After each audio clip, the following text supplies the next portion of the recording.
नमस्कार, मी समीक्षा Deshmukh. Top news Marathi मध्ये आपलं स्वागत. एक नजर स्पीड न्यूज वर. नितीश कुमारच पुन्हा बिहारचे मुख्यमंत्री होण्याची शक्यता. भाजपकडून 2 उपमुख्यमंत्री असणार. आजच निर्णयाची शक्यता. काँग्रेस पक्ष हा संपणारा पक्ष नाही. माजी मुख्यमंत्री शरद पवार यांची प्रतिक्रिया. काँग्रेस पूर्वी वटवृक्ष होता, आता बोन्साय झालाय. भाजप आमदार सुधीर मुनगंटीवार यांची टीका. पार्थ पवार जमीन व्यवहार प्रकरणाचा आज अहवाल येणार. राजेंद्र मुठे समिती आज अहवाल सादर करणार. राज्यात आणखी 500 कोटींचा घोटाळा. सामाजिक कार्यकर्त्या अंजली दमानिया यांचा गंभीर आरोप.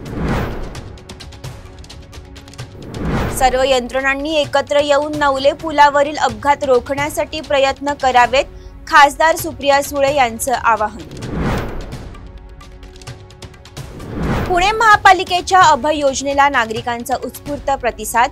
पहिल्याच दिवशी 6.28 कोटींची वसुली. मुक्ताईनगर नगर परिषदेमध्ये आमची ताकद नाही. कदाचित आम्ही मुक्ताईनगरची नगरपालिका लढवणार नाही. माजी मंत्री एकनाथ खडसे यांची घोषणा.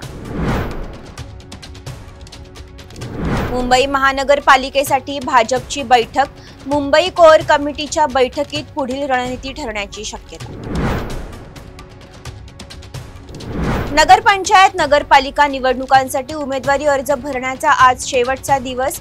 राज्यात 246 नगर परिषदा आणि 42 नगर पंचायतींसाठी 2 डिसेंबर रोजी मतदान. बाळासाहेब ठाकरे यांचा 13वा स्मृतिदिन. उद्धव ठाकरे राज ठाकरे शिवतीर्थावर अभिवादनासाठी जाणार. मालवणमध्ये युती व्हावी अशी नारायण राणे यांची इच्छा होती. नारायण राणे यांचा मान शिवसेना राखणार. आमदार निलेश राणे यांची प्रतिक्रिया.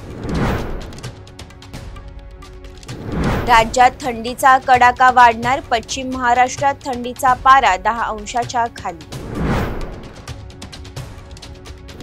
तुर्तास इथेच थांबूया. तोपर्यंत पाहत रहा टॉप न्यूज मराठी. आपला महाराष्ट्र, आपली बातमी. आता जोकासू STP या अत्याधुनिक जॅपनीज तंत्रज्ञानाने सुसज्ज, quick installation, energy efficient, noiseless blowers, low maintenance या आणि अशा वैशिष्ट्यांनी परिपूर्ण जोकासू STP तंत्रज्ञान प्रकल्प उभारणीपासून ते विक्री पश्चात समाधानकारक सेवा देणारी, भारताबरोबरच परदेशात देखील प्रकल्पांची यशस्वी उभारणी करणारी company Deccan water treatment private limited.